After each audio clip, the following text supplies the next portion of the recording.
नमस्कार, स्वागत है आपका हमारे YouTube चैनल जिसका नाम है हम है ना ऑलवेज विथ यू में। देखिए, जैसा कि स्क्रीन पर आप देख रहे हैं, मध्यकालीन भारत का इतिहास इसका किस प्रकार से आरंभ होता है उसके बारे में आज हम थोड़ा सा देखने वाले हैं। देखिए, इस्लाम धर्म की स्थापना हुई कब हुई? मोहम्मद हज़रत द्वारा इसकी स्थापना की गई। देखिए, मक्का से मदीना की यात्रा मोहम्मद हज़रत ने की, इसको हज़रत ने हिजरत नाम दिया गया। ठीक है, फिर इसी के उपलक्ष्य में, यात्रा के उपलक्ष्य में इसने एक हिजरी संवत की शुरुआत की। मोहम्मद हज़रत, इस्लाम धर्म की स्थापना, मक्का से मदीना की यात्रा, उसे हिजरत कहा गया और इसी के उपलक्ष्य में हिजरत संवत की शुरुआत। ठीक है, मृत्यु बाद देखिए इसकी, मोहम्मद हज़रत की मृत्यु के बाद इस्लाम धर्म दो भागों में बट गया, शिया व सुन्नी मुसलमान। ठीक है, देखिए इस्लाम धर्म के सर्वोच्च प्रमुख को तो खलीफा कहा जाता है और इस्लाम धर्म का धार्मिक गुरु उलेमा का कहलाता है। इसको भी आप ध्यान में रखिएगा। देखिए, भारत पर अरबों का आक्रमण किस प्रकार से होगा? देखिए, अल हजाज जो कि एक ईरान का प्रांतपाल था, उसके मध्य और दाहिर इसके मध्य एक युद्ध होगा 711 के मध्य। अल हजाज की तरफ से मोहम्मद बिन कासिम लड़ने के लिए, आक्रमण करने के लिए भारत पर 711 में आएगा। देखिए, दाहिर देवल ठट्टा का शासक था। ठीक है, अब देवल ठट्टा की थोड़ी सी हिस्ट्री देख लेते हैं कि जो देवल ठट्टा है, देखिए अल हजाज को श्रीलंका के एक शासक ने 8 जहाज के जो उपहार हैं वो भरकर अल हजाज के लिए ईरान भेजे थे।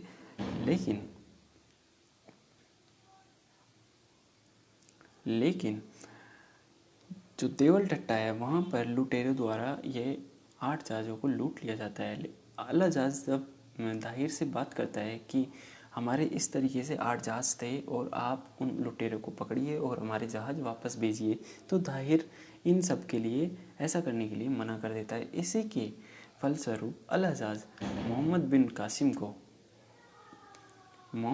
कासिम को भारत पर आक्रमण करने के लिए 711 ईस्वी में भेज देता है और मोहम्मद बिन कासिम आक्रमण करता है। इसमें दाहिर की जीत हो जाती है, लेकिन मोहम्मद बिन कासिम भारत को, देवल ठट्टा को खूब लूट कर ले जाता है। फिर 712 ईस्वी में वापस से मोहम्मद बिन कासिम आक्रमण करेगा और इसमें दाहिर की मृत्यु हो जाएगी और पत्नी रानी देवी, देखिए दाहिर की पत्नी रानी देवी, जिसे रानी बाई के नाम से भी जाना जाता है, वह जौहर कर लेगी, जो कि मध्यकालीन भारत का प्रथम जौहर कहलाएगा। इसको भी आप ध्यान में रखिए। 713 ईस्वी में मोहम्मद बिन कासिम द्वारा मुल्तान, जो कि अभी वर्तमान में पाकिस्तान में स्थित है, उस पर आक्रमण करेगा और मुल्तान का नाम बदलकर सोने का नगर कर देगा। ठीक है, और उसे भरपूर मात्रा में उससे लूट कर बहुत सारा सोना ले जाएगा। ठीक है, कासिम ने जजिया कर व देहरम मुद्रा चलाई। ठीक है, ये जो सिंध प्रांत है उसकी विजय के बाद भारत पर कासिम ने जजिया कर और देहरम मुद्रा, ठीक है, देहरम की मुद्रा ये चलाएगा। फिर देखिए, अरबों के आक्रमण के फलस्वरूप हमें क्या प्राप्त होगा? भारत को ऊंट और जो खजूर की खेती है वो कहाँ से? अरब से आई थी। इस प्रकार से अरबों का आक्रमण हो चुका है। अब देखिए, तुर्की के आक्रमण किस प्रकार से भारत पर हुए? 10वीं शताब्दी में गजनी, देखिए गजनी एक वो है, ग्रुप बोल देते हैं, समूह बोल देते हैं, वो कहाँ से आए थे? अफ़गान से। ठीक है, अब देखिए इस जो गजनी वंश है उसका जो एक शासक है वो है महमूद गजनवी। आप इससे परिचित होंगे भली भांति। इसने 998 से लेकर 1030 तक ये शासन करता है और ये भारत पर कुल 17 आक्रमण करता है। सीधा सीधा एग्जाम में पूछ लिया जाता है कि कुल आक्रमण कितने थे, तो कुल 17 थे।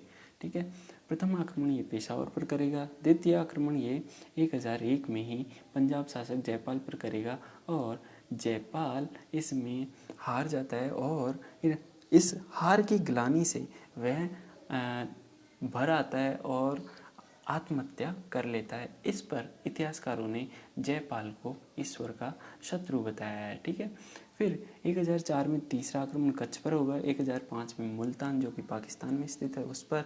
पांचवा आक्रमण 1007 में ओहिंद, जो कि मुल्तान का एक पार्ट है, उसमें स्थित है, वहाँ पर होगा। 1008 में छठा आक्रमण 1008 में नगरकोट नेपाल पर होगा। देखिए इस आक्रमण को इतिहासकारों ने क्या कहा कि वहाँ पर मूर्तियों को तोड़ा है नेपाल में जाकर इसने महमूद गजनवी ने, तो मूर्तिवादी विचारधारा पर पहली जीत। ठीक है, इस प्रकार से इसे जाना जाता है इस आक्रमण को। और 1007 में 1009 में 7वां आक्रमण अलवर व नारायणपुर पर होगा। 8वां आक्रमण इसका 1010 में मुल्तान पर होगा। 9वां आक्रमण इसका 1013 हरियाणा थानेश्वर में होगा। 10वां इसका 1013 में ही नेपाल पर वापस से होगा। ठीक है, 12वां आक्रमण ये इम्पोर्टेंट है, थोड़ा सा आप इसे ध्यान में रखिएगा, 1018 में होगा, मथुरा व कन्नौज पर होगा। ठीक है, देखिए महमूद गजनवी ने ये मथुरा की वैभवशालता और इतना संपन्न था कि इसे क्या कह दिया कि ये नगर स्वर्ग के समान कह दिया। ठीक है, इसे स्वर्ग समान बता दिया। इतनी सारी संपदा थी वहाँ पर, इतना सोना चांदी था कि उसकी संपन्नता को देखकर महमूद गजनवी ने उसे स्वर्ग समान बता दिया। ठीक है, फिर 1020 में 13वां आक्रमण बुंदेलखंड पर होगा। ठीक है, और 14वां आक्रमण इसका 1021 में ग्वालियर व गुजरात पर होगा। 15वां आक्रमण इसका 1024 में जैसलमेर और गुजरात वाले भाग पर होगा। ठीक है, 16वां आक्रमण इसका इम्पोर्टेंट है, सोमनाथ आक्रमण 1025 में होगा। इस आक्रमण में इसने सोमनाथ मंदिर को भरपूर मात्रा में लूटा और 50,000 ब्राह्मणों को इसने मौत के घाट उतार दिया। बहुत भीषण नरसंहार किया था। ठीक है, तो सोमनाथ आक्रमण इसने 1025 में किया और वहाँ पर जो शिवलिंग है उसकी मूर्ति को तोड़कर उसके जो टुकड़े हैं वो जामे मस्जिद की सीढ़ियों पर इसने जड़वा दिए थे। तो ये थोड़ा सा इम्पोर्टेंट हो जाता है। अब देखिए सोमनाथ मंदिर से इम्पोर्टेंट जुड़ी हुई जो थोड़ी बहुत चीज़ें हैं वो देख लीजिए। देखिए सोमनाथ मंदिर को महमूद गजनवी ने तोड़ दिया। अब इसका पुनर्निर्माण होगा। अब किस किस प्रकार से होगा? पहला जो पुनर्निर्माण है वो 1026 में, देखिए 1025 में वो टूटा और 1026 में इसका पुनर्निर्माण हो रहा है। चालुक्य शासक भीमपाल फर्स्ट ने इसका पुनर्निर्माण करवाया। फिर अगला 1196 में कुमारपाल द्वारा, इस जो कि चालुक्य वंश का ही शासक था, उसने करवाया 1196 ईस्वी में। ठीक है, 1765 में अहिल्याबाई होलकर जो कि ब्रिटिश भारत के दौरान इन्होंने पुनर्निर्माण करवाया। तो ये थोड़ा सा इम्पोर्टेंट हो जाता है। नेक्स्ट जो स्वतंत्र भारत है 1950, उसमें सरदार वल्लभ भाई पटेल द्वारा इसका पुनर्निर्माण करवाया जाएगा। ठीक है, 1027 17वां आक्रमण है इसका मुल्तान व सिंध के जाटों के विरुद्ध। ठीक है, देखिए जाटों ने इसका लूटा हुआ धन जो सैनिक लेके जा रहे थे उनके मार्ग में आकर जाटों ने उस धन को लूट लिया था और इसी के फलस्वरूप जाटों और सिंध के विरुद्ध इसने अपना अभियान किया, जो कि 17वां अभियान भारत के विरुद्ध था। ठीक है, इस प्रकार से ये 17 आक्रमण महमूद गजनवी द्वारा भारत पर किए गए। ठीक है, अंतिम आक्रमण 1027 में। ठीक है, प्रथम आक्रमण 1001 में पेशावर पर। ठीक है, नेक्स्ट देख लेते हैं थोड़े से अन्य तथ्य किस प्रकार से हैं।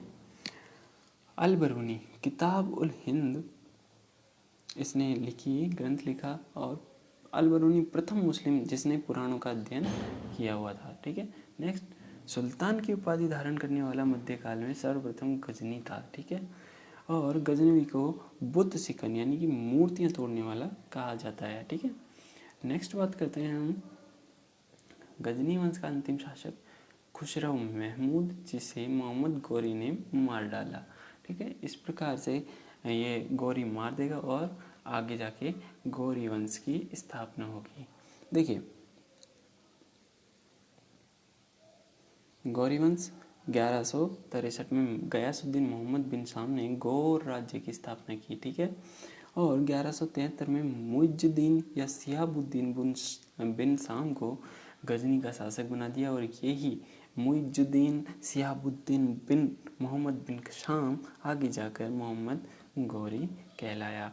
नेक्स्ट बात करते हैं हम कि भारत पर जो गौरी के प्रमुख आक्रमण है, प्रथम आक्रमण है, ये देखिए किस प्रकार से थे। 1175 प्रथम आक्रमण मुल्तान पर करेगा।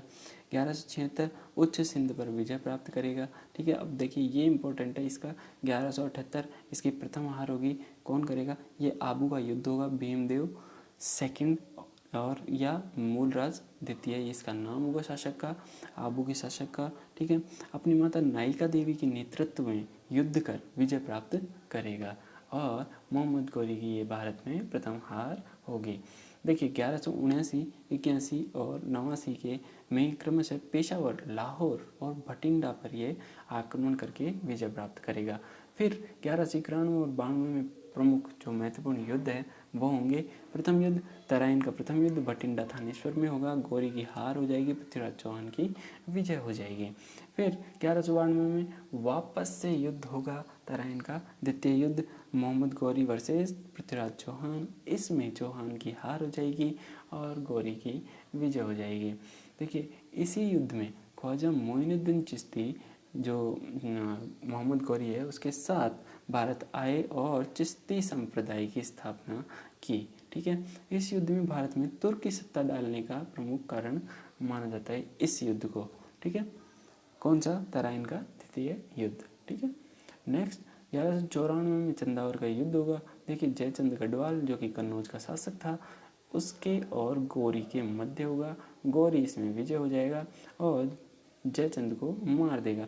गौरी देखिए तुर्की साम्राज्य का भारत में वास्तविक संस्थापक कहलाता है। ठीक है, नेक्स्ट चंदावर के युद्ध के बाद सत्ता कुतुबुद्दीन ऐबक को सौंपकर जो मोहम्मद गौरी है वो ईरान चला जाएगा और 1206 में देखिए खोखरों ने विद्रोह कर दिया और इस विद्रोह को दबाने के लिए वो वापस से भारत आता है और लौटते समय दैमक नामक स्थान पर जो कि सिंधु नदी के किनारे है गौरी को खोखर यानी कि जाटों द्वारा मार दिया जाता है। इस प्रकार से गौरी का इतिहास समाप्त हो जाता है और दिल्ली में कुतुबुद्दीन ऐबक जो कि उसका गुलाम था वो दिल्ली में गुलाम वंश की स्थापना करता है और इस प्रकार से दिल्ली में सल्तनत काल की शुरुआत होती है। वो हम नेक्स्ट वीडियो में हमारे देखने वाले हैं। थोड़ी सी इंपॉर्टेंट डिटेल देखिए, गौरी के जो सिक्के थे वो दहलीवाल प्रकार के सिक्के थे। इन सिक्कों में एक तरफ तो लक्ष्मी का अंकन था और दूसरी ओर कलम का अंकन था। इस प्रकार के ये सिक्के थे। तो इस प्रकार से ये गौरी समाप्त होता है और 1206 से दिल्ली सल्तनत की शुरुआत होगी। ये हम हमारे नेक्स्ट वीडियो में देखने वाले हैं। ठीक है, इस वीडियो को हम यहीं समाप्त करते हैं, मिलते हैं हमारे नेक्स्ट वीडियो में। देखिए इस वीडियो की PDF प्राप्त करने के लिए आप हमारे टेलीग्राम चैनल जो कि जिसका लिंक डिस्क्रिप्शन में दिया हुआ है आप वहाँ से इसकी PDF निःशुल्क प्राप्त कर सकते हैं। ठीक है, मिलते हैं नेक्स्ट वीडियो में, तब तक बने रहिए हमारे साथ।